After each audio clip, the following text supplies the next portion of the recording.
नमस्ते, अगर आप अपने ध्यान की गहराई को एक्सपीरियंस करना चाहते हैं, तो इन 3 प्राणायाम को आप अपने मेडिटेशन प्रैक्टिस से ठीक पहले कर लीजिए।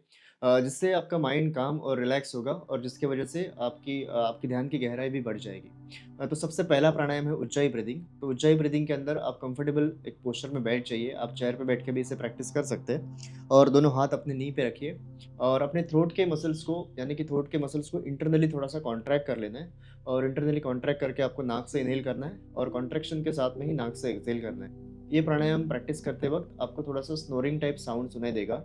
अगर आप कान बंद करके उस आवाज़ को सुनोगे, तो आपको सी शोर के जैसा साउंड सुनाई देगा।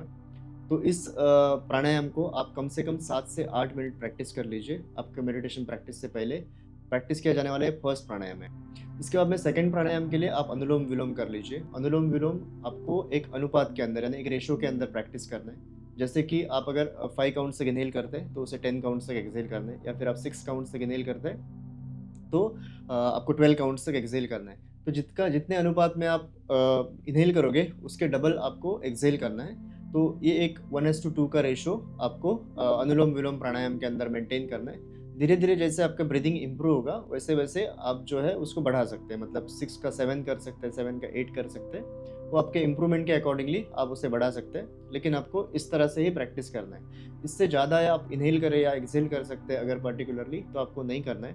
आपको ये रेशियो ऑलवेज़ मेंटेन रखना है एवरीडे प्रैक्टिस में। इसके बाद में नेक्स्ट थर्ड प्राणायाम जो रहेगा वो भ्रामरी प्राणायाम है। तो भ्रामरी प्राणायाम आप 2 तरीके से कर सकते हैं। जैसे ट्रेडिशनली हम लोग जो प्रैक्टिस करते हैं भ्रामरी प्राणायाम, उसे आप इस तरह से षण्मुखी मुद्रा में प्रैक्टिस करते हैं।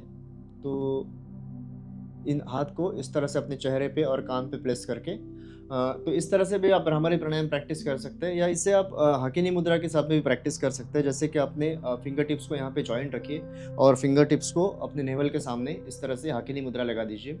फिर अपने टंग को अपर पैलेट से टच रखिए यानी कि अपने हार्ड पैलेट से मुख गुहा के अंदर ऊपर टच कर दीजिए।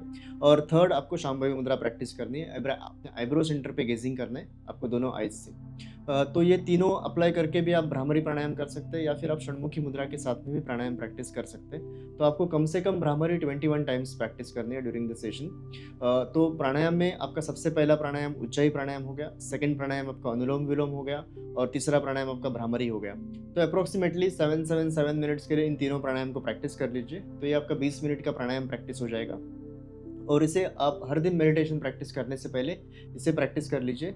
उसके बाद में आप थोड़ा-सा लेग्स अपना फ्री कर लीजिए ताकि आपको फिर से मेडिटेट करने के लिए बैठना है। तो और उसके बाद में आप मेडिटेट कर सकते हैं या आपका मेडिटेशन का अगर कैपेसिटी ज़्यादा है मतलब आप ज़्यादा देर तक बैठ सकते हैं, तो वही सेशन आप आपके मेडिटेशन के लिए कंटिन्यू कर सकते हैं। तो 20 मिनट्स का प्राणायाम और उसके बाद में उसी के अंदर आप मेडिटेशन को कंटिन्यू कर लीजिए। आपकी जो भी प्रोसेस होगी मेडिटेशन की, उसके अंदर आप कंटिन्यू कर लीजिए।